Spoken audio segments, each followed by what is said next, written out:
Abrí el sobre con las manos temblando. Dentro había fotos que probaban todo, la verdad que mi hijo había guardado por 13 años. El papel raspó la punta de mis dedos. El borde de las imágenes aún olía a tinta y a polvo de cajón. El café que había dejado sobre la mesa se había enfriado y olía a una paciencia amarga que ya no tenía. Escuché el tic-tac del reloj, como si marcara los latidos de una herida antigua. Respiré despacio y por un segundo creí que todo era un error. No lo era. Las fotos mostraban sonrisas forzadas, mensajes que no coincidían con lo que me habían dicho, pruebas pequeñas que, en su conjunto, formaban un mapa de mentiras. Vi fechas que no cuadraban, encuentros en hoteles discretos, transferencias que aparecían y desaparecían. Sentí un frío que se me metió hasta la espalda y al mismo tiempo una certeza. No era la víctima indefensa en la que me habían convertido. Era una mujer con memoria y con pruebas. Sonreí y revelé su verdad oculta, no por crueldad, sino porque necesitaba que la verdad dejara de ser un rumor en la oscuridad. Mientras abría cada sobre, la casa parecía estrecharse hasta que solo quedábamos la luz de la tarde y yo. El sol entraba por la ventana en rayas pálidas que hacían brillar el polvo en el aire. Las cartas amarillentas parecían pequeños testigos. La música en mi cabeza era una nota tensa que no se resolvía, como esas películas en las que antes de la caída de un telón todos contienen la respiración, mi respiración. El sonido de las hojas al pasar era un compás.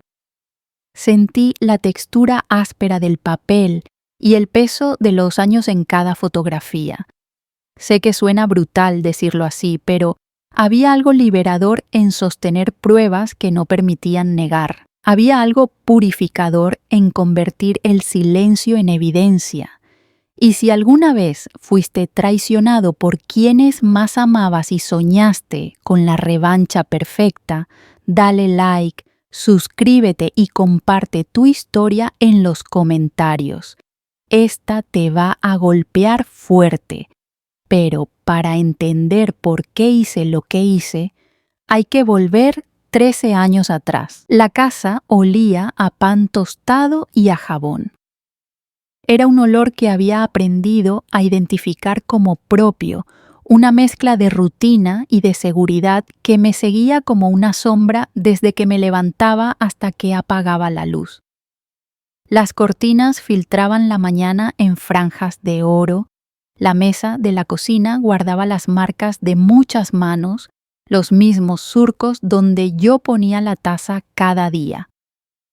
Mi vida entonces era una serie de pequeños rituales: preparar el desayuno, poner una canción baja en la radio, revisar la agenda de la semana.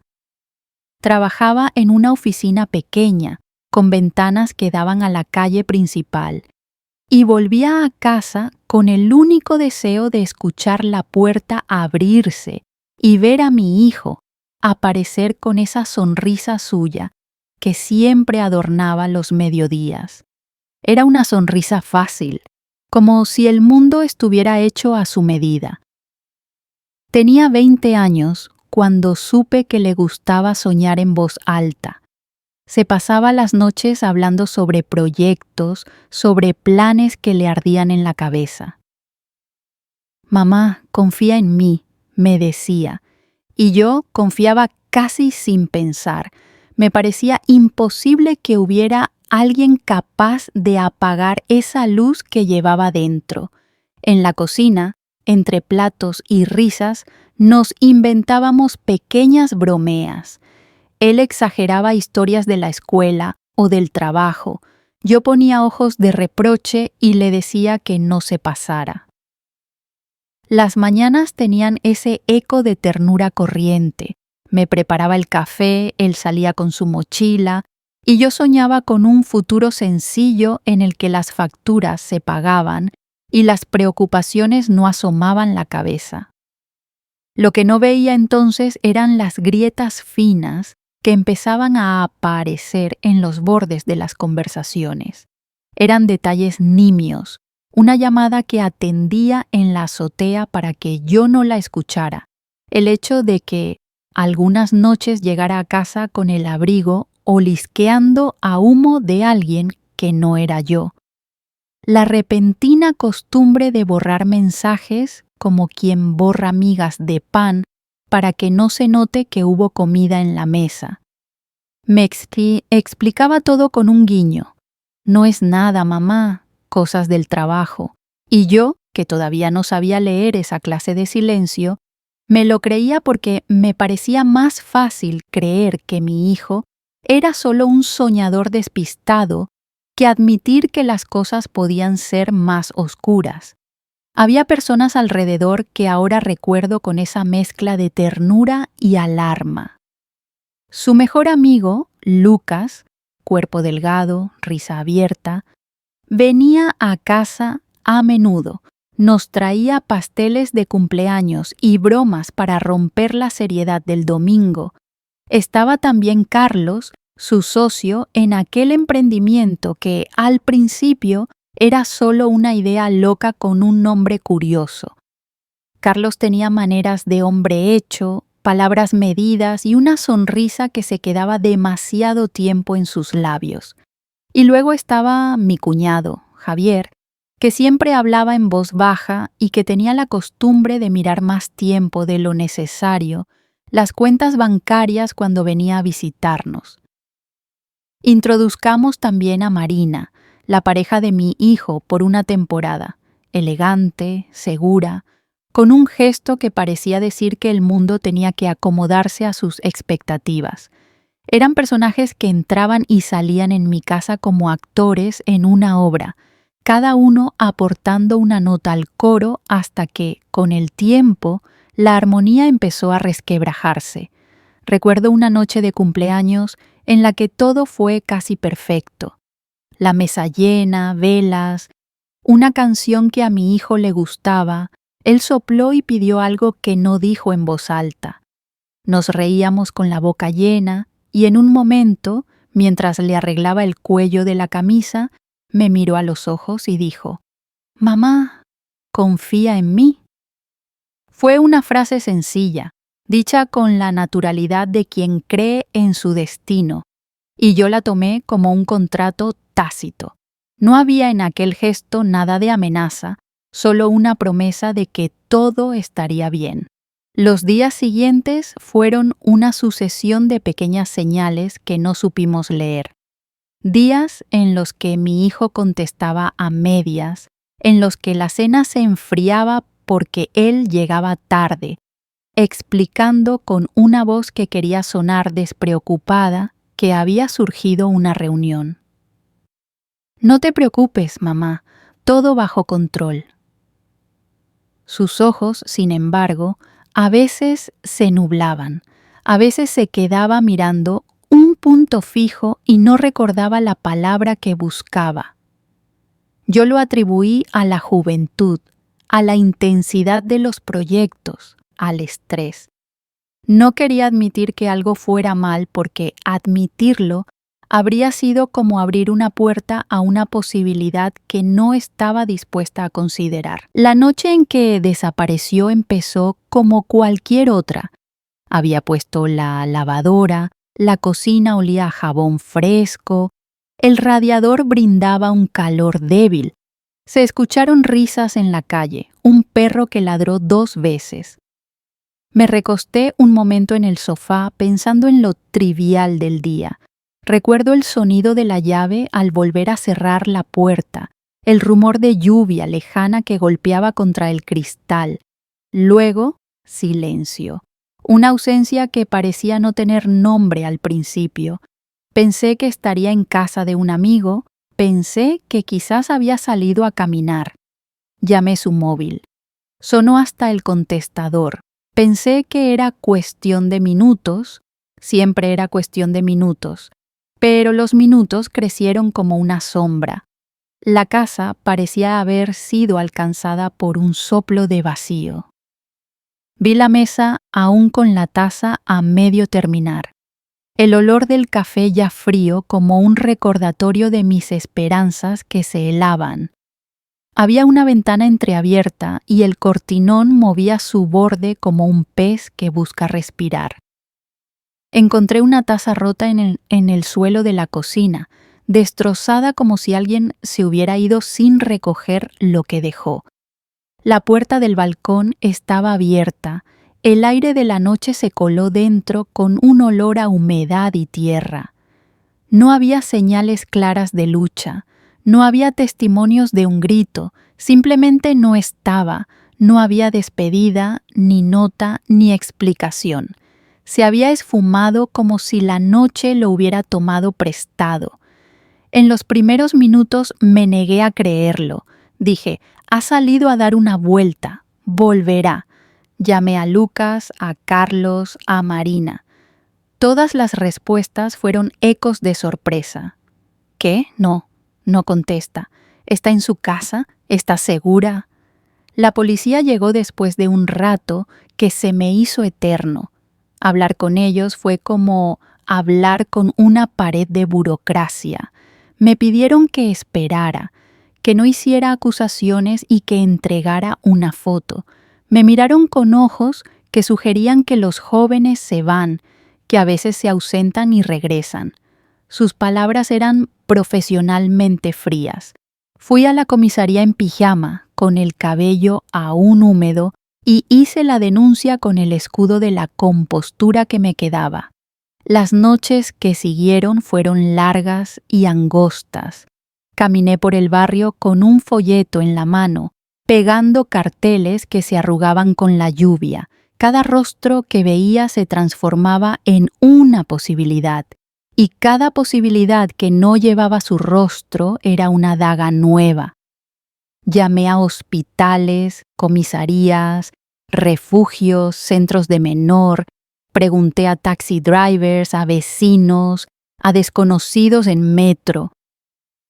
Puse su foto en redes sociales y me sentí orgullosa del acto de hacer visible su ausencia, como si cada compartir fuera una vela en la oscuridad.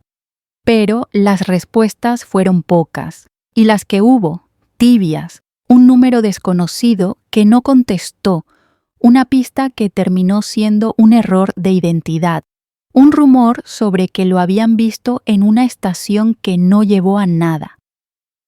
Hubo quienes me miraron con pena y hubo quienes me miraron con sospecha, como si yo misma pudiera haber sido la causa de su falta. Un policía joven me dijo, con buena intención o con simple rutina, a veces los jóvenes se van por su cuenta. Vea, póngale tiempo, regresan. Otra vez, la palabra tiempo, esa moneda que no tenía. Me ofrecieron hablar con un asistente social, con un especialista, y cada oferta era una manera suave de apartar la angustia. En el vecindario comenzaron a surgir conjeturas, que se había fugado por un amor imposible, que había tenido problemas con el juego, que estaba viviendo algo que no quiso contar.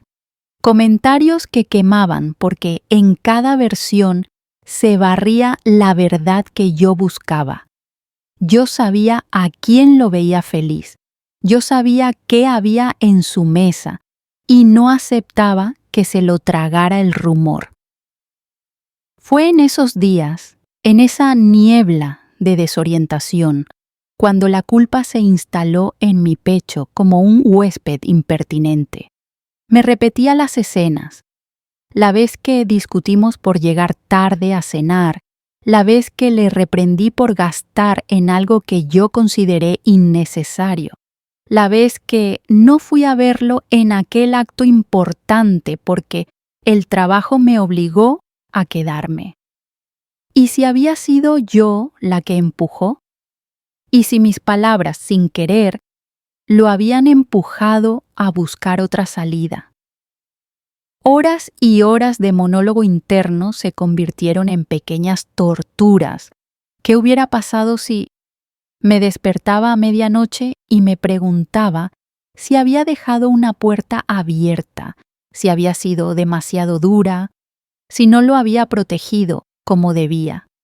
La culpa es una melodía pegajosa que se repite hasta convertir los recuerdos en acusaciones. Al mismo tiempo, cultivé la esperanza como quien cuida una planta frágil. Me aferré a cada rumor que prometía una pista. Un aviso en una radio local, un mensaje anónimo que decía «Lo vi en la carretera», una llamada a las 3 de la mañana de alguien que decía haberlo visto subir a un bus. Cada ruido era un posible latido de su regreso. Me apoyé en la gente que me dijo que no estaba sola. Lucas llamó cada día, con la voz quebrada. Su madre vino a ofrecer sopa y compañía. Algunos vecinos pegaron carteles en sus ventanas. Pero con cada esperanza deshecha, la cuerda que me sostenía se fue desgastando. En medio de la confusión, algo quedó claro como una promesa. No permitiría que el silencio fuera la última palabra. Si él volvía, quería verlo con la verdad desplegada, no con excusas que disfrazaran lo que había pasado. Y si no volvía, entonces la verdad tenía que salir a la luz de otra manera. Juré en la soledad de mi cocina, mientras la taza rota seguía allí como un recordatorio. Si lo encontraba, cambiaría todo, si no, haría que la verdad saliera. Fue una promesa hecha con voz baja, con la firmeza de quien ha comprendido que la espera por sí sola no trae justicia, y que a veces hay que convertir la angustia en acción para que el mundo reconozca lo que nos fue arrebatado. Los años se doblaron sobre mí como páginas amontonadas en una mesa. Al principio no los contaba, los sentía. Después empecé a marcarlos con precisión casi obsesiva. Una hoja del calendario arrancada cada mes, una etiqueta adhesiva con una fecha en cada carpeta.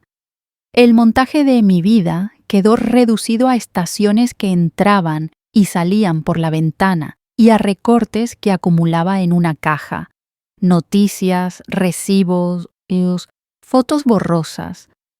Había días que parecía que la existencia estaba hecha de pequeños ritos para no desmoronarme. Barrer, pagar una factura, mirar el buzón. Y fuera de esos actos mecánicos, el tiempo se estiraba en silencios que pesaban. Recuerdo una tarde de otoño, cuando el calendario que colgaba en la cocina empezó a deshilacharse. Lo arranqué por la mitad sin darme cuenta. Los números cayeron al suelo como si fueran hojas secas. Fui rasgando página tras página hasta que solo quedó la marca del mes en la pared, un hueco blanco que me recordaba lo que faltaba. Esa acción era un ruidito de rebelión.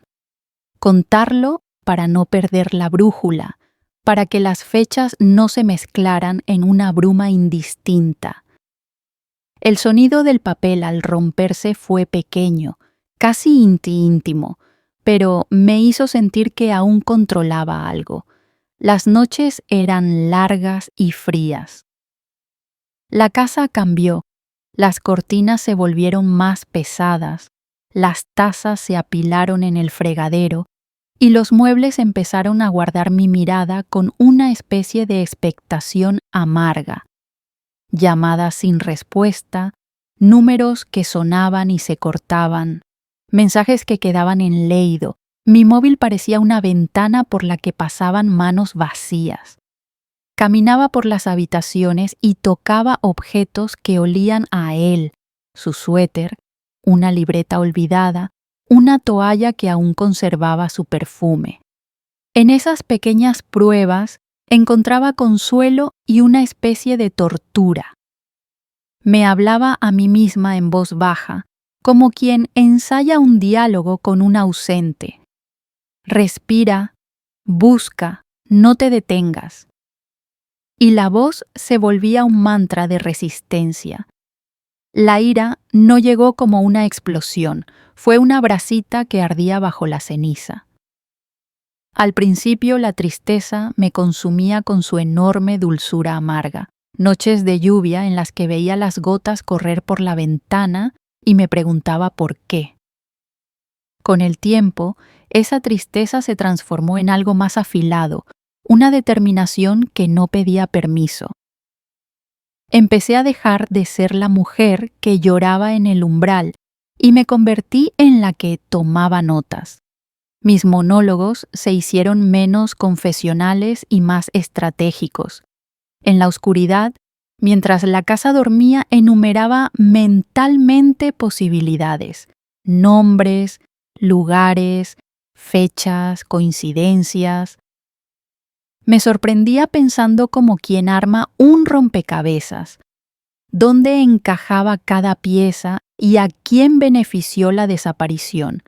El cambio no fue dramático ni heroico, fue una sucesión de pequeños ajustes. Un día, buscando un motivo para levantarme, me apunté a un curso nocturno sobre administración de empresas en la universidad local. Era algo práctico, modesto. No había grandes tutores ni promesas vacías. Solo una sala con pupitres y un profesor que daba ejemplos reales. Allí aprendí a ordenar una factura, a negociar un convenio, a leer un balance. Fue en esas hojas llenas de ejercicios donde descubrí un disfrute nuevo, la sensación de que con números y palabras podía construir algo tangible. El olor a tinta de los apuntes, el roce del bolígrafo en la piel, el clic de las teclas cuando practicaba en la computadora, todo eso fue un bálsamo y una herramienta. Una oportunidad llegó como llegan las cosas que no se buscan, inesperada y flexible. Un contacto de un viejo trabajo me llamó para ofrecerme un proyecto pequeño, llevar la contabilidad de una cooperativa que quería formalizarse. Era trabajo duro, con horarios que rozaban la madrugada y reuniones en locales que olían a café y a alfombras gastadas. Acepté. No era glamour, pero era movimiento. Era dinero que entraba por primera vez con constancia. Aprendí a firmar contratos, a presentar propuestas, a pedir cuentas claras. Empecé a viajar por la ciudad para reunirme con proveedores, a negociar precios, a convencer a gente de que mi proyecto valía. Cada viaje dejaba en mí un rastro de sensaciones, el frío del asfalto, la humedad en el pelo, el sudor en la palma de la mano al estrechar una firma. Trabajé hasta perder la noción del cansancio. Había mañanas en que la cabeza me dolía de tanto pensar en números, en estrategias de mercado y en una postal imposible donde los papeles y las pruebas se encontraran en el mismo sitio. Pero con el trabajo vino también la independencia económica, un animal nuevo y extraño que me permitía respirar sin preguntar a nadie. Fue lento, un contrato, otro, un cliente que recomendaba a otro. Ahorré en secreto, conté monedas como si fueran escalones y guardé el dinero en un sobre dentro de un cajón, como quien prepara provisiones para una travesía. Las relaciones alrededor empezaron a modificarse.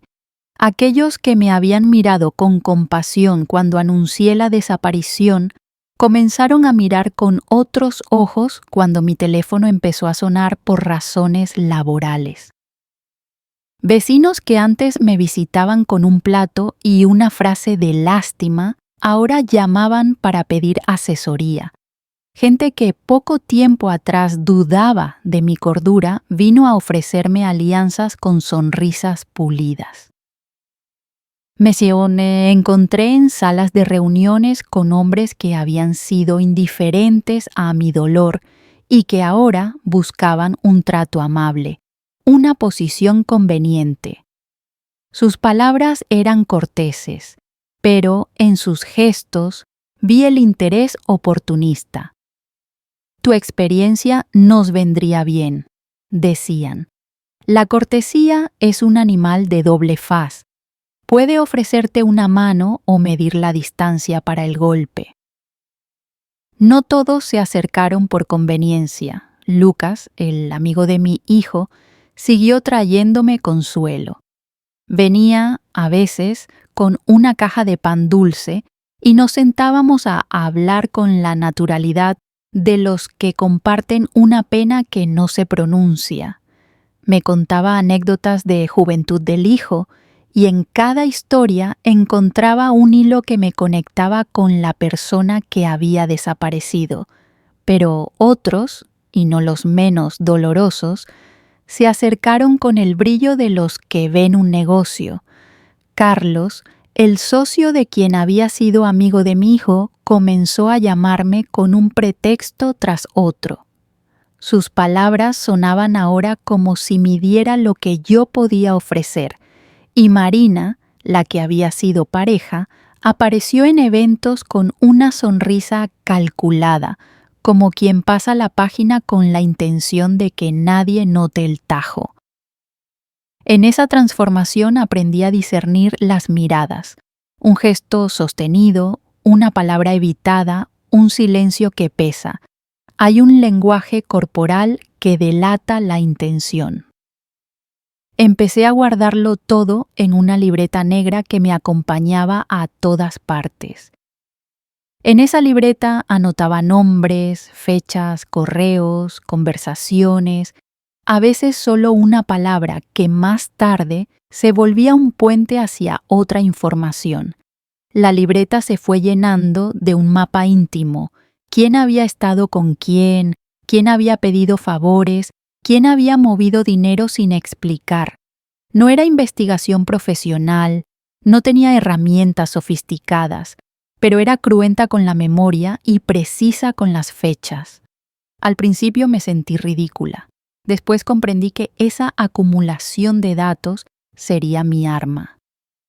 Cierta vez, en la sala de espera de un banco, vi un extracto que me pareció familiar. Había algo en los números que no encajaba con el relato público de alguien. Tomé una foto con el móvil y la guardé. Aquella imagen fue la primera pieza que, unida a otras, empezó a formar una narrativa que no podría ser borrada con excusas.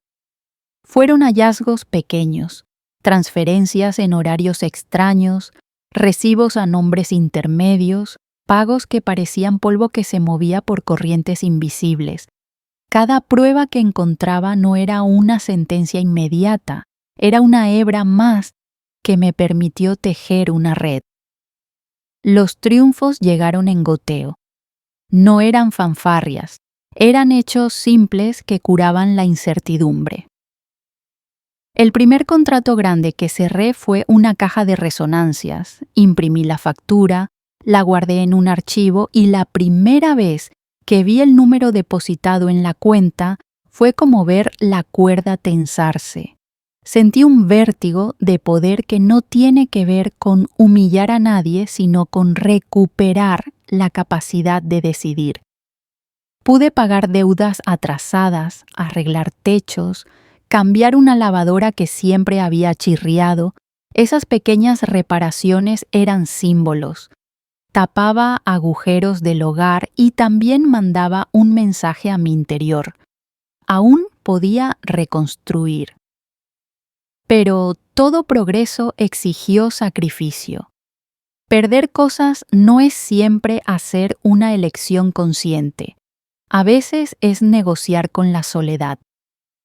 Hubo cumpleaños a los que no fui, llamadas que no devolví, amistades que se desvanecieron por no encajar en la nueva ecuación. Dormía menos, hablaba menos y había momentos en que mi reflejo en el espejo me resultaba casi extraño. A menudo me decía que valía la pena, que la construcción era para un fin mayor. Pagaba el precio con noches sin luz y con cafés fríos en mi escritorio, con un maletín que llevaba de reunión en reunión, con la espalda entumecida por horas de sentarme frente a una pantalla. La libreta negra se volvió mi guardián y mi planificador. Empecé a categorizar la información: transferencias, testigos, fechas clave. A veces me preguntaba cómo había dejado pasar cosas antes, cómo había interpretado tantas señales como inocentes. Sentí ira con la gente que miró sin ver y una determinación fría frente a quienes habían ocultado datos. Pero la ira la transformé en método.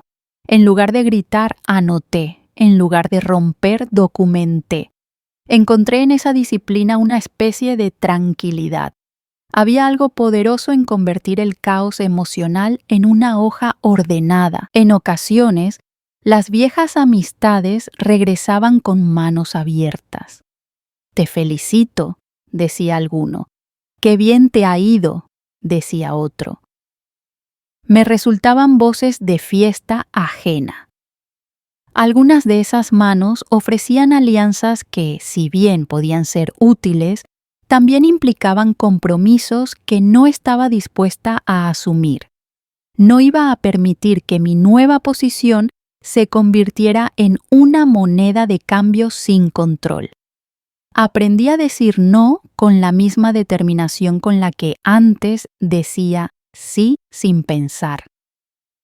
Los años no borraron la ausencia, la hicieron más nítida, pero me dieron una herramienta que antes no tenía: recursos. Recursos económicos, sí, pero sobre todo recursos de tiempo, de paciencia y de estrategia. Empecé a entender que la justicia no siempre toca la puerta con una placa oficial. A veces hay que construirla con paciencia y con pruebas. En las largas noches en las que antes me rendía al llanto, ahora repasaba la libreta y trazaba pasos: a quién debía confrontar, qué documentos conseguir, qué testimonios buscar. Hice listas con un rigor casi militar: contactar a X, verificar transferencia en fecha Y, hablar con testigo Z. Mi transformación no fue un cambio de identidad, fue una precisión de objetivo. Ya no me bastaba con esperar. La espera es una cárcel que te vuelve blanda, y yo decidí endurecerme en la forma justa, no para causar daño gratuito, sino para exigir que la verdad dejara de ser un rumor que se apagaba en la noche. Me arropé con la disciplina de una estrategia. Hice un juramento íntimo cada noche, mientras la libreta descansaba junto a la taza de café. No iba a esperar justicia, la haría yo misma, con pruebas y con paciencia. Empecé a llamar a esto la noche de las pruebas, aunque en realidad fueron muchas noches, una tras otra, hasta que el cansancio ya no distinguía el día de la madrugada. Me instalé en la mesa del comedor con la libreta negra a un lado y una lámpara de escritorio que arrojaba un cono de luz sobre los papeles. Afuera, la ciudad respiraba ajena. Adentro, mi casa se había convertido en una sala de investigación improvisada. El zumbido del teléfono era una batuta que marcaba el ritmo. Vibraba, sonaba, callaba, y yo volvía a revisar la misma línea de un correo como si ahí se escondiera la pieza que faltaba. Empecé por lo obvio: correos antiguos, mensajes borrados que pude rescatar con ayuda técnica legal, recibos, extractos. Había aprendido a manejar herramientas básicas y cuando algo me quedaba grande, Pagaba a alguien que supiera, de forma legal, con contratos y garantías, para que sacara información que no debía perderse en la nube del olvido. Cada archivo que bajaba del servidor tenía su propio olor imaginario, el aroma metálico de lo que antes fue conversación y ahora era evidencia. El clic constante del ratón y el teclear del ordenador fueron mi nueva banda sonora. A veces, cuando la madrugada era profunda, el único sonido que cruzaba la casa era el de las teclas golpeando ideas. Revisé fotos una por una, amplifiqué rostros, comparé fondos. Había una imagen que me quitó el aliento. Una instantánea tomada desde un ángulo lateral en la que se veían dos figuras en una cafetería, riendo, y a un lado una tarjeta amarilla de un hotel. En el borde de la foto, casi como si hubiera querido ocultarse, se vio la sombra de la mano de un hombre que yo reconocí sin quererlo. El gesto de quien dobla la servilleta con la misma rigidez que había visto en reuniones de familia. Sentí que se me caía el estómago. La luz fría del monitor me obligaba a entrecerrar los ojos. La pantalla parecía un espejo que devolvía, con una calma monstruosa, la verdad que había estado buscando. Y entonces, muy pronto, las conexiones empezaron a aparecer como constelaciones. Un pago en la madrugada, una transferencia que pasaba por una cuenta intermedia, un número de teléfono que coincidía con el del socio de su proyecto. Emails que, vistos de forma aislada, parecían inocentes, propuestas, saludos, notas de trabajo. Pero leí los encabezados completos, las direcciones IP, los metadatos. Aprendí a ver lo que antes no percibía. Había una cadena pequeña pero firme, un acuerdo firmado, una reserva de hotel pagada con una tarjeta que no era la de mi hijo, una reserva cancelada abruptamente. Todo eso, juntado, dejó de ser anécdota para convertirse en un mapa.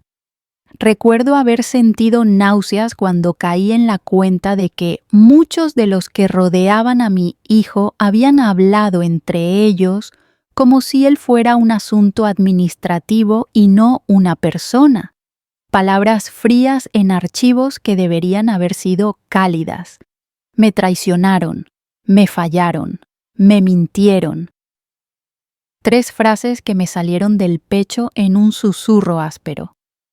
Las repetía en voz baja hasta que perdían el rumor y quedaban como una borda afilada en mi pensamiento. Conseguí testimonios. No fueron fáciles. Hablé con gente que conocía a mi hijo en círculos que yo no frecuentaba. Les llevé café, les dejé espacio. Apelé a la memoria de quienes quizá no se atrevían a hablar sin el empujón de miradas tercas. Algunos me miraron con recelo, otros con alivio, como si que alguien por fin mostrara interés real por lo que había pasado. Llegaron voces tibias. Lo vi con, creo que aquel día no quise decir nada antes porque algunos aceptaron firmar declaraciones, otros solo pidieron anonimato. A los que temían les dije la verdad, que necesitaba decirlo, que no buscaba venganza sin sentido, buscaba relatos que encajaran en la trama. Hubo escuchas legales, no grabaciones furtivas, sino registros autorizados, que me permitieron confirmar horarios y conversaciones. El lenguaje administrativo, que antes me aburría, se convirtió en una herramienta de precisión. Leí transcripciones donde el tono era distinto al de las caras en los recuerdos, frío, calculador, evasivo. Un nombre se repetía, el del socio que para la familia siempre había sido el hombre de negocios. Empecé a ver cómo ese nombre aparecía en transferencias, en reservas, en menciones confusas. No dije nada a nadie de inmediato. Aprendí que las revelaciones sin estructura son bombas que revientan mal. La noche en que encontré el correo que me cambió el rumbo fue de un silencio absoluto. Abrí un PDF que contenía una factura y junto a ella un mensaje que decía: pagado. En nombre de X. Reembolso pendiente. No dejar rastros. La frase era fría. La frase tenía una intención. La sensación en mi estómago fue como si me hubieran quitado el suelo. No supe si reír o llorar. Lo único claro era que esa pequeña línea hacía que la red que llevaba meses tejiendo se apretara y dejara ver la forma del pez. Hice una copia, imprimí la página y la guardé con la mano temblando. Fue entonces cuando entendí que la traición no era solo un acto individual, sino una red. El socio, el cuñado con sus miradas largas, la pareja que evitaba tocar los temas en cenas familiares. Todos tenían piezas en ese engranaje. No se trataba de señalar por señalar, sino de comprender quiénes se beneficiaron y cómo ocultaron sus huellas. Cada nombre que anotaba en la libreta era un pequeño proyecto: buscar correos, contrastar horarios, ubicar facturas. No dejaba nada al azar. Hice un flashback en mi cabeza, una escena que he visto cientos de veces desde entonces. Una conversación en la que yo, confiada, hablaba con el socio sobre el futuro del proyecto de mi hijo. En aquel momento me pareció una charla de negocios más, con risas y promesas. Será una gran oportunidad para los dos, dijo, y yo pensé en trabajo y seguridad. Ahora, con las pruebas delante, la misma frase me dolió como una cuchillada suave. La imagen de su mano sobre la mesa, la inclinación de la cabeza, todo se leía diferente. Vi una conversación pasada en la que mi cuñado decía, con esa voz baja que lo exculpaba: «No te preocupes, nosotros nos encargamos». Promesa que sonó como alivio en ese momento y como conspiración ahora. Con los ojos húmedos repetí en voz baja: ¿por qué callaron? ¿Por qué no me dijeron la verdad? Hablé con Marina. Fue una de las conversaciones más difíciles. En un café desangelado, con la lluvia marcando compases en el cristal, le pregunté directamente por fechas, por noches que no terminaban de cuadrar. Ella miró la taza, no me devolvió la mirada y dijo: «No quería interferir». Dijo eso como quien justifica la inacción con miedo, y al decirlo dejó al descubierto su cobijo, la indiferencia que permitió que las cosas se resolvieran sin enfrentar la verdad. No la acusé en ese momento. Anoté sus palabras en mi libreta, porque las palabras, a veces, son pruebas en sí mismas. La traición dolió más porque venía de manos conocidas. No es lo mismo que un desconocido te falle. Duele cuando te fallan los que trajiste a casa, los que compartieron tu mesa. Sentí asco, una náusea distinta a la del descubrimiento técnico. Era la repulsión por esa comodidad moral que habían mostrado quienes prefirieron la conveniencia. Sentí rabia. Quise gritar, romper, exponer todo sin más, pero mis noches de trabajo me habían enseñado algo crucial. La rabia sin método es gasolina. La rabia ordenada es fuego que ilumina. Así que no actué impulsivamente.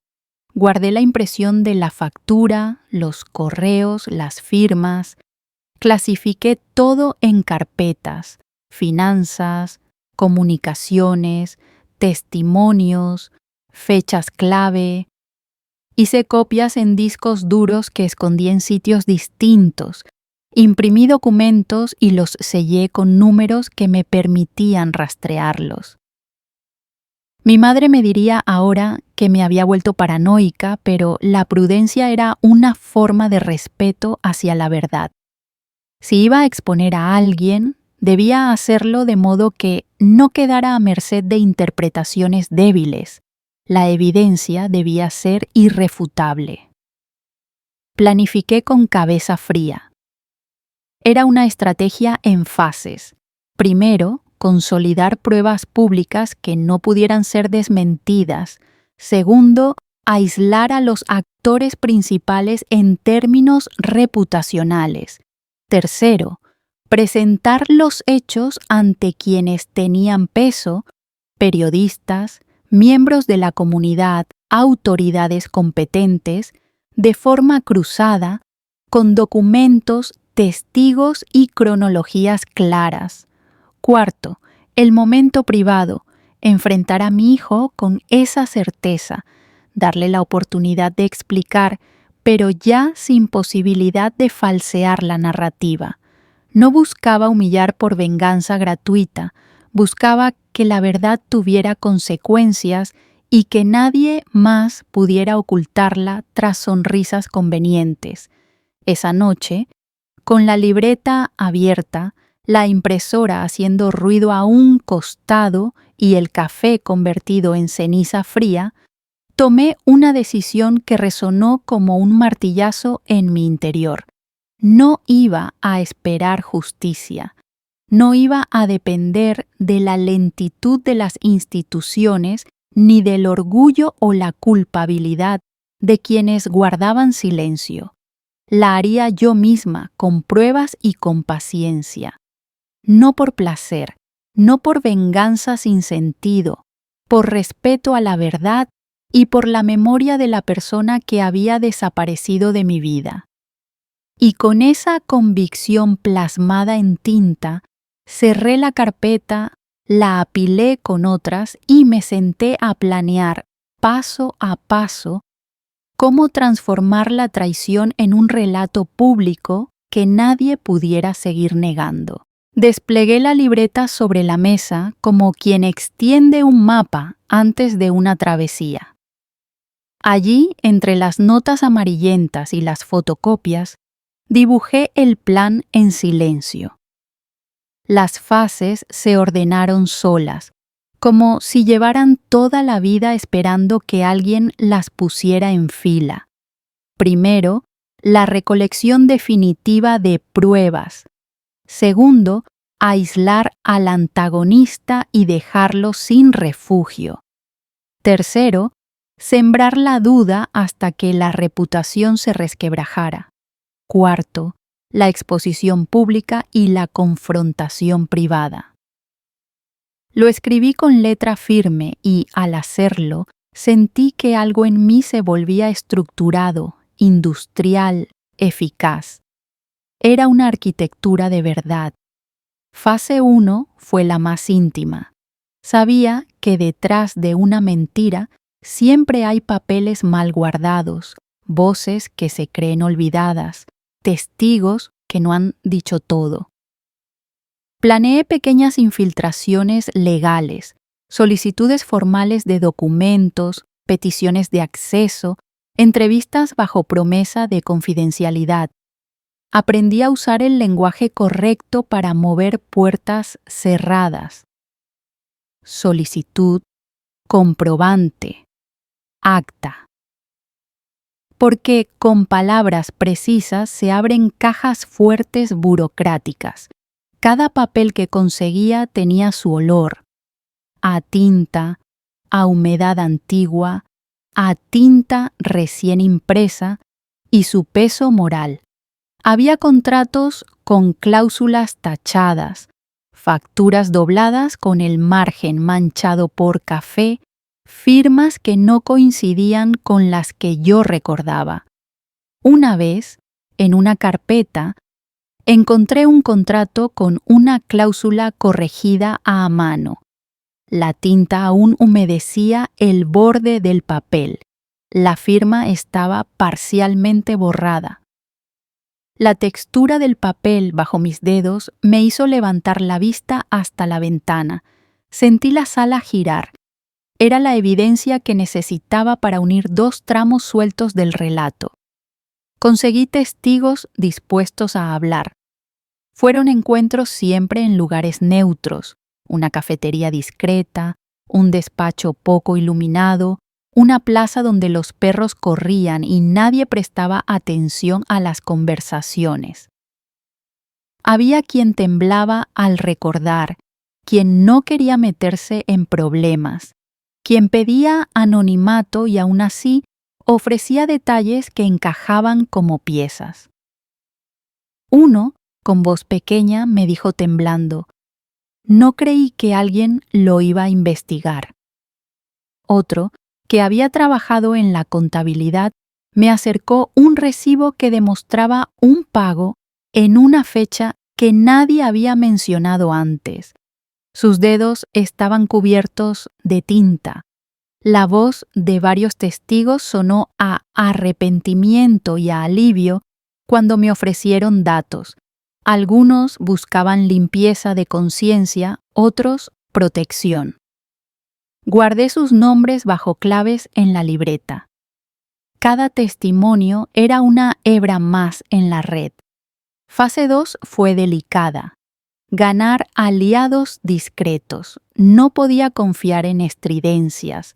Necesitaba gente con influencia pero con nervios de acero, un periodista local con olfato para lo que huele a verdad, un abogado serio que no se asusta ante documentos complicados, un viejo amigo del antagonista que había salido del círculo y quizá no soportaba la mentira silenciosa. Llamé primero al periodista. La conversación fue corta y medida. Le entregué solo un esbozo, una foto, una fecha. «¿Por qué me ayudas?», me preguntó en un momento. Le respondí sin teatralidad: «Porque la verdad pesa más que el miedo». Hubo silencio del otro lado, y luego: «Enséñame lo que tengas. Si es consistente, publicaremos». Con el abogado fue distinto. Hubo reuniones en su oficina, papeles que se firmaron en presencia de testigos, acuerdos de confidencialidad.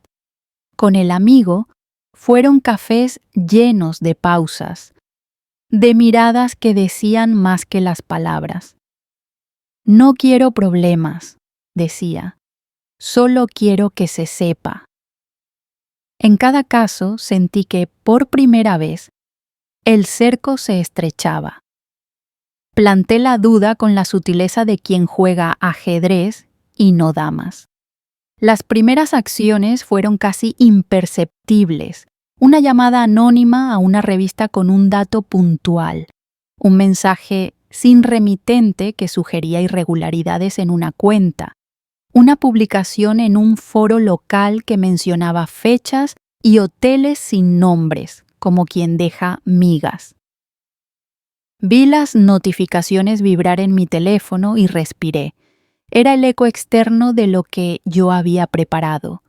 La gente empezó a hablar. Al principio fueron murmullos. Después, risitas incómodas.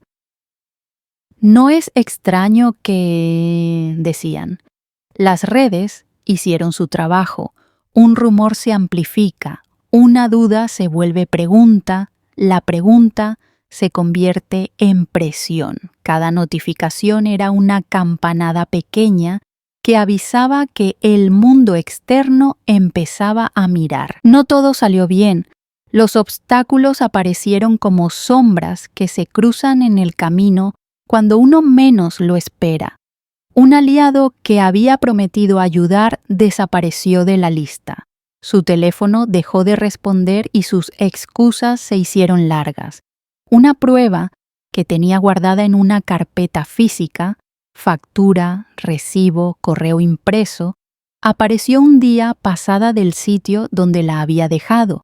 Su ausencia me obligó a rehacer la búsqueda y a culparme por confiar demasiado. La policía se movió con la lentitud que ya conocía. Papeles extraviados, citas pospuestas. Hubo una filtración que no controlé y que volvió a colocar la historia en una versión confusa en los medios.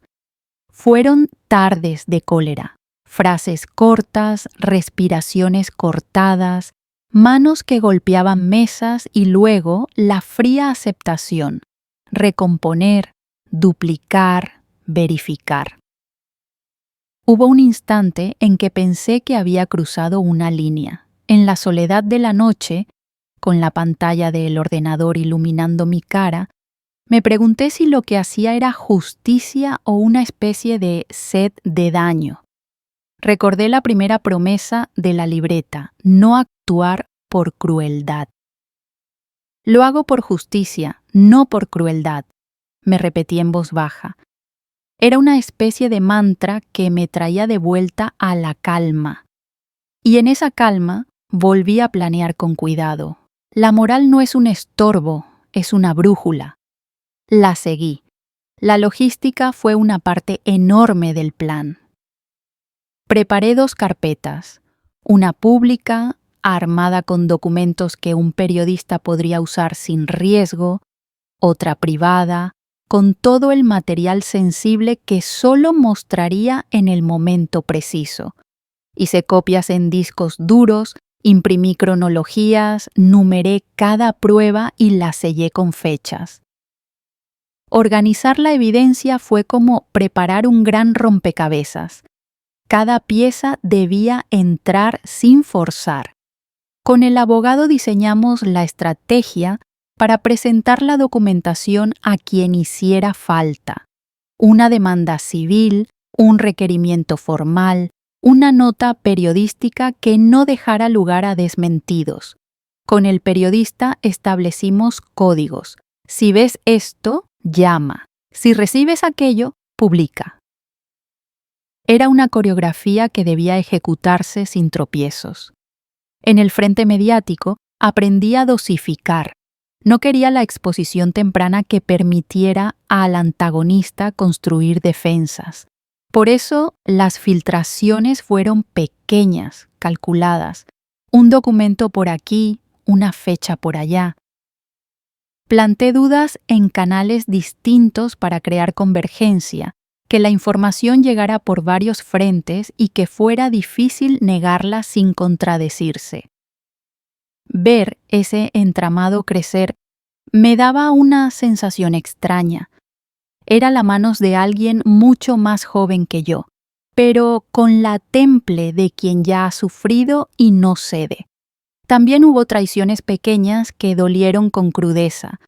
Un antiguo conocido que yo pensaba neutral publicó un comentario en redes que volvía a poner la atención sobre mi familia como quien prende una luz para ver mejor. Sentí traición, claro. Lo anoté en la libreta, no respondí con ruido. Guardé la nota como registro y seguí. La tensión aumentaba con las fechas que marqué. Puse un día para la exposición pública, pero supe desde el principio que no sería un acto al azar. Tenía que ser el momento en que la evidencia se mostrara de forma incontrovertible y en el que la reputación del antagonista no tuviera tiempo para inventar coartadas. Planeé invitar a personas claves, testigos valientes, periodistas con ética, un par de vecinos que conocían la verdad íntima de la familia. También decidí el lugar, un salón comunitario, neutral y céntrico, con prensa local, con cámara, con testigos que atestiguaran el acto. Preparé una lista de invitados con nombres y números. La fecha quedó marcada con tinta roja en mi calendario. Sentí una punzada en el pecho, mezcla de miedo y alivio. Mientras tanto, La libreta se fue transformando en un compendio casi científico. Diagramas, flechas, fotografías encuadradas. A cada nombre le asigné una nota: posible testigo, riesgo de filtración, modo de confrontación. Era el plan en su forma más pragmática. Mis noches ya no eran solo de vigilia, eran de ensamblaje. El tiempo se hacía denso y yo lo dividía con listas, con subtareas, con la tranquilidad de quien sabe que cada cosa tiene su momento. Todavía recuerdo la noche previa a marcar la fecha definitiva. Me senté frente a la mesa, la lámpara encendida, y repasé todo: pruebas, testigos, aliados, posibles defensas. Sentí miedo de que al exponer maldita sea, yo abriera heridas nuevas, miedo de que mi hijo se sintiera más traicionado por la forma que por la verdad, miedo de que en el intento de justicia yo me convirtiera en algo parecido a aquello que odiaba. Cerré los ojos y respiré. Volví a repetirme: lo hago por justicia, no por crueldad. Esa frase me devolvió la serenidad necesaria para seguir. Marqué la fecha en el calendario, preparé las pruebas, llamé a quien debía llamar, hice invitaciones cautas, ajusté los detalles y supe, con la certeza de quien ha pasado por el fuego, que la víspera era la parte más silenciosa de la batalla, la antesala donde todo se decide con calma. La planificación no era solamente técnica, había también una preparación moral. Ensayé qué diría al público, cómo presentaría las pruebas, cómo abriría la carpeta frente a los ojos que mirarían. Ensayé la voz para que no temblara, para que la indignación no se convirtiera en espectáculo, sino en verdad expuesta. Y, en privado, preparé el encuentro con mi hijo. Le dejaría espacio para hablar, pero no permitiría que rehaciera la historia. La confrontación debía ser humana y necesaria. Todo lo demás era montaje. Cerré el capítulo de la planificación poniendo cada cosa en su caja. La carpeta con las pruebas finales la coloqué en el lugar más seguro de la casa. Las copias quedaron ocultas en 2 sitios distintos. Las invitaciones habían sido entregadas. Los aliados habían prometido prudencia.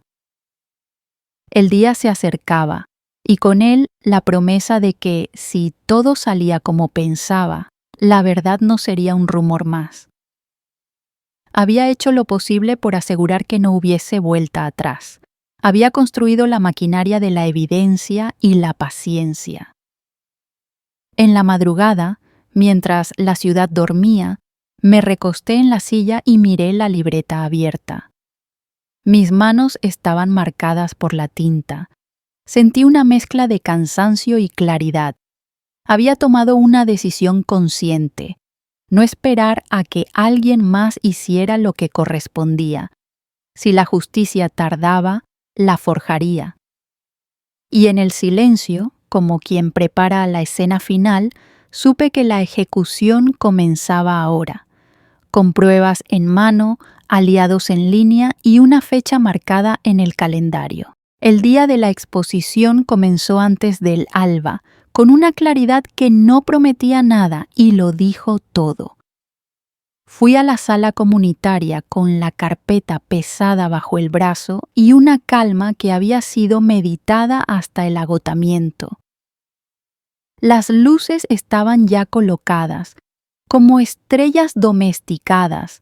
Había micrófonos y una mesa larga, y enfrente filas de sillas donde la gente empezaba a acomodarse con esa mezcla de curiosidad y juicio que tienen los públicos cuando un secreto asoma su cabeza. Había cámaras, 2, 3, apuntando como ojos mecánicos, y sentí en la piel la electricidad de esas miradas mecánicas que no parpadean. Algunas caras me eran conocidas, otras eran de periodistas que no habían olvidado el olor a noticia. Al fondo, entre la prensa y los vecinos, vi al socio. Intentaba que su semblante fuera neutro, pero la rigidez de sus hombros delataba el esfuerzo. Lo reconocí por la forma en que arreglaba la corbata, por la manera en que miraba la puerta esperando algo que lo salvara. Puse la carpeta sobre la mesa y la abrí con el gesto de quien abre una caja que contiene la respuesta a una pregunta demasiado larga. Encendí la grabadora que habíamos dispuesto. El leve clic fue una nota que marcó el inicio. Mi voz al principio fue baja, conveniente, la voz de alguien que no busca espectáculo, sino verdad. Describí los pasos, resumí la investigación, expliqué que lo que presentaría no eran chismes, sino documentos, pagos, fechas y testimonios. Al principio hubo murmullos. Alguien tomó una foto con el teléfono, otro pasaba una nota. El zumbido de las cámaras se acoplaba al latido de mi propio pulso. Mostré pantallas, correos impresos, extractos ordenados, fotos con fechas subrayadas. Reproduje audios en los que, entre formalidades, se escuchaban frases que ahora tenían otro peso. Las pruebas no eran teatrales, no eran gritos ni melodramas. Eran pruebas silenciosas que cortan porque, cuando la falsedad se disipa, lo que queda parece demasiado claro. Vi la mirada del antagonista cambiar. Primero, incredulidad, como quien cree que todo es un error. Luego, un gesto de negación que intentó colocarse entre él y la evidencia. Esto no puede ser, parecía decir la expresión de su rostro. Le tembló un músculo en la frente, buscó palabras, intentó negar con frases medidas que sonaban vacías ante la fuerza de los documentos. Vi cómo buscó un argumento, cómo tanteó a la gente de su lado. La cámara captó su frente perlada. En cámara lenta, la gota que surcó su piel parecía una confesión muda. Cuando se proyectó la factura que lo vinculaba con reservas y pagos inconsistentes, su cara quedó como congelada en la transición del asombro al pánico. La sala, por un instante, se vació de ruido. Solo se oía el tic del reloj y el murmullo ahogado de alguien que se cubría la boca. Hubo una pausa sensorial que no olvidaré. Fue un silencio tan físico que el aire pareció espesar. La sensación fue como la que tiene un público en el teatro justo antes de que un actor diga la frase que cambia el curso de la obra. Todos contuvieron la respiración. Sentí el tic-tac del reloj clavado en la nuca. Una mujer a la derecha se tapó la boca con la mano. A la izquierda, un hombre inclinó la cabeza hacia adelante, como si quisiera entender mejor. En ese silencio, ese hueco donde todo se resume, comprendí la magnitud de lo que había puesto sobre la mesa. No solo pruebas, sino apuestas personales y la posibilidad real de que la vida de varias personas cambiara en ese mismo instante. Mientras las imágenes pasaban, mi monólogo interno se reducía a frases cortas que eran casi ecos. Lo logré, pero ¿a qué precio? Era una satisfacción contenida, una especie de alivio que venía de cerrar una caja mental que había resonado durante años. Al mismo tiempo, una compasión amarga me recorría el cuerpo. No era alegría sana la que sentía, sino la paz de haber hecho lo que me había prometido. Valía la pena ver fragmentos de mi familia desplomarse si eso significaba arrancar la verdad del silencio. Esa pregunta me rondó mientras mis dedos hojeaban las hojas y mis ojos buscaban en la sala rostros que reflejaran lo que yo sabía desde hace tanto. La reacción en la sala fue en oleadas. Primero incredulidad, después quejas, luego una corriente de personas buscando explicaciones más que simples titulares. Algunos se levantaron y preguntaron. El periodista a mi lado confirmó los documentos, pidió más copias y prometió publicar de forma responsable. Vi al socio ponerse la mano en la cara y caminar hacia atrás, como alguien que retrocede al ver que el suelo se quiebra. Su aliado, el mismo que había sonreído en cenas, respiraba con dificultad. Había en sus miradas algo semejante a lo que yo había sentido cuando descubrí las primeras pruebas: asombro, vergüenza, la sensación de haber sido descubierto en un juego que creían bajo control. Después de la exposición, la sala se movió como un alma con varias voces. Algunos discutían sobre la procedencia de las pruebas, otros preguntaban por acciones legales. Algunos, más morbosos, buscaban el ángulo de la historia que más impacto daría en la siguiente edición. Pero en el centro estaba ella, la verdad mostrada en papeles, con números y fechas que no admitían fácil refutación. Sentí que algo, dentro de la estructura que había protegido tanta mentira, empezaba a resquebrajarse. La exposición tuvo consecuencias rápidas en lo social. El antagonista fue, en términos públicos, expulsado de muchas conversaciones. Su reputación se vio afectada. No fue un linchamiento físico, no hubo violencia, pero fue una especie de silencio que lo dejó sin prestigio, sin cargos en ciertos círculos, sin la calidez que antes conseguía con conversar. Fue destruido públicamente en el sentido más nítido. Las mesas donde antes se sentaba ya no le abrían silla. Fue silenciado socialmente, porque las invitaciones desaparecieron y sus llamadas dejaron de encontrar respuesta. Ver eso fue extraño. Había en mi pecho un hueco que no sabía si llenar con satisfacción o con pena. La confrontación privada con mi hijo la dejé para después, con la delicadeza que merece una herida abierta. Lo llevé a casa, a la misma cocina donde tantas veces habíamos hablado.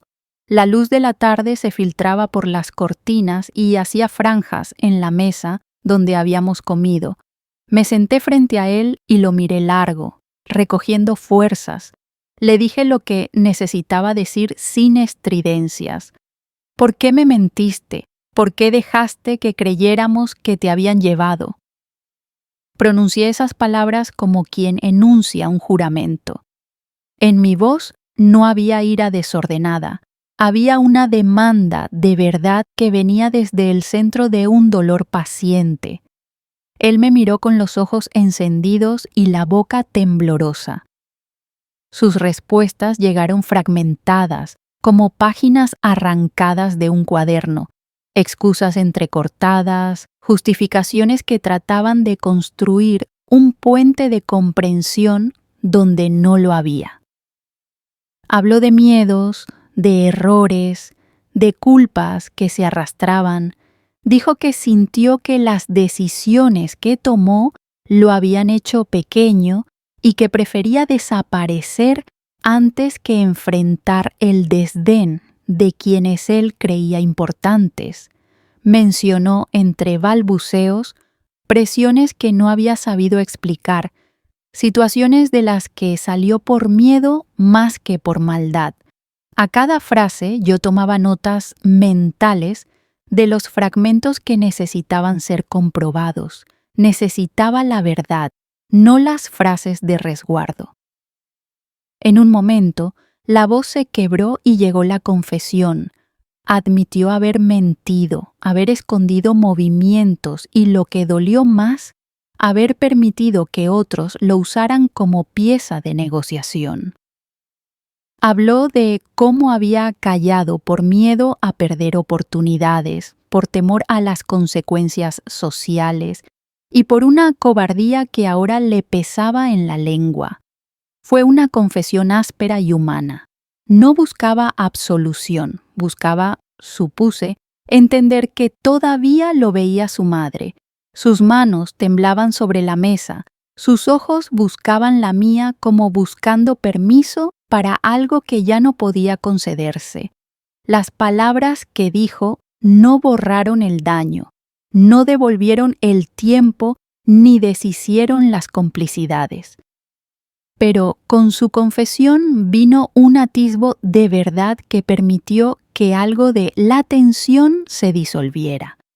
Vi en su rostro rastros de arrepentimiento genuino, lágrimas que corrían por las mejillas y una respiración que intentaba encontrar ritmo. Era humano, frágil, mucho más pequeño de lo que había sido en las fotos con las que tanto había soñado. Esa pequeña desnudez me traspasó. Sentí compasión, pero también la firmeza de quien no debe permitir que la compasión borre responsabilidades. La resolución emocional no fue instantánea ni cinematográfica. Fue una serie de actos concretos y de pérdidas prácticas.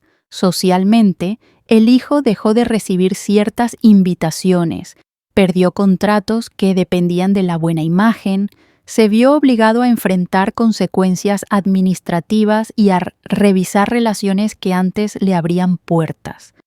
No fue una caída con violencia, sino una corrección del rumbo impuesta por la claridad de la verdad. Yo, por mi parte, conseguí lo que había buscado. La verdad ya no estaba oculta.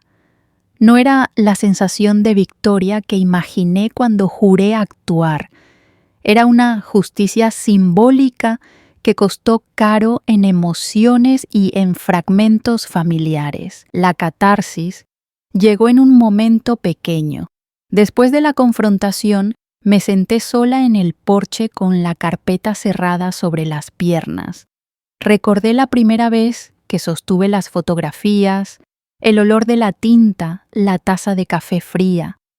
Sonreí, una sonrisa contenida, y las lágrimas se mezclaron con esa sonrisa.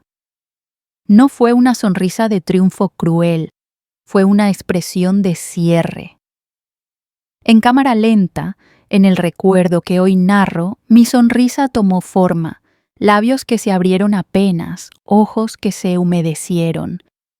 Era la expresión de quien ha terminado un capítulo que pesó demasiado tiempo. Sentí alivio, yeso y vacío al mismo tiempo. La justicia, esa palabra que tantas veces se usa como consigna, se realizó en una forma que no resolvía todo. Algunos vínculos se rompieron para siempre, amistades que se disolvieron, festejos que dejaron de convocarlo, cenas que quedaron vacías de su risa. Otros se recompondrían con el tiempo, tal vez con trabajo y arrepentimiento. Aprendí que exponer la verdad no cura todas las heridas. Muchas se convierten en cicatrices que recuerdan el proceso. Pero también aprendí que hay dignidad en la verdad y que sostenerla nos coloca, aunque dolorosamente, en un lugar donde la memoria no puede ser manipulada. Al cerrar la carpeta esa noche, con la casa en penumbra y el reloj marcando su compás, sentí que mis manos querían descansar. Puse la libreta al lado y me permití un respiro más largo de lo habitual. Pensé en la promesa que me hice en la cocina años atrás. Si lo encontraba, cambiaría todo. Si no, haría que la verdad saliera. Había cumplido la promesa. No fue un camino limpio ni sin costos. Hubo noches de impotencia, decisiones difíciles y la certeza de que la verdad podría, irónicamente, traer más soledad. Pero había algo salvador en esa honestidad final. Me fui a la cama con la sensación de que, aunque no todo estaba reparado, algo fundamental había sido restituido: la voz. La voz que alguien silenció ahora resonaba, y aunque el eco trajera consigo consecuencias, la verdad ya no sería un rumor que se pudiese enterrar bajo la alfombra. Había expuesto la mentira, había enfrentado al hijo con su propia historia, y al hacerlo, me había ganado la posibilidad de volver a mirarme en el espejo, sin cargar con una ausencia envuelta en silencio. Fue, por fin, el cierre de un círculo que llevaba demasiado tiempo girando. La verdad nos libera, pero también exige un precio. Lo aprendí en la larga espera, en las noches de papel y en la calma tensa después de la exposición. Perdí cosas que nunca pensé perder: certezas, algunas amistades, cenas que ya no volverán a ser iguales. Perdí la inocencia de creer que las palabras suaves siempre esconden buenas intenciones. Gané a cambio algo que pesa y sostiene: la verdad en la mano, la capacidad de mirarme al espejo sin plegarias que me turben, la convicción de que no podía permitir que el silencio dictara la historia de otros. La justicia que busqué no fue un vendaval, fue una reparación medida, un ordenamiento de hechos que solo pedía ser visto. No la concebí como venganza por placer, sino como una restitución, que las mentiras dejaran de ser moneda corriente, que las excusas no funcionaran como abrigo. El karma, esa palabra que no siempre entendemos, se mostró como consecuencia concreta: reputaciones que se resquebrajaron, puertas que se cerraron, responsabilidades que tuvieron que mirarse a sí mismas. No celebro las caídas humanas. Celebro la claridad que obliga a la rendición de cuentas. Aprendí también los límites del perdón. Perdonar no significa olvidar ni permitir la impunidad.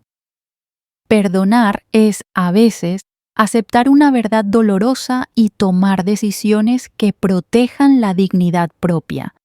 La dignidad fue lo que más defendí, no por orgullo vacío, sino porque merezco vivir en un mundo donde la verdad no se entierra. Hoy no soy ni la mujer rota que fue víctima, ni la que busca destruir por venganza. Soy alguien que reclamó la verdad para poder seguir viviendo. Ese lugar intermedio es duro, lleno de cicatrices, pero es mío. Si esta saga de venganza te dio esa descarga de justicia, aplasta el like, suscríbete para más historias épicas y comparte tu historia de venganza en los comentarios. Haz clic en el siguiente video para ver otro más.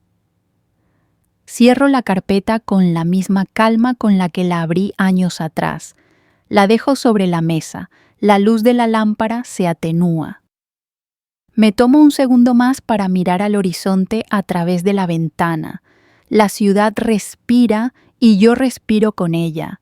La música sube un verso de esperanza y baja despacio hasta la calma. Apago la luz. La carpeta queda cerrada, pero la voz que antes estaba silenciada ahora tiene un lugar para ser escuchada. Postcréditos. Si te gustó esta historia, encontrarás enlaces a documentos y recursos útiles en la descripción para quienes buscan la verdad en la vida real.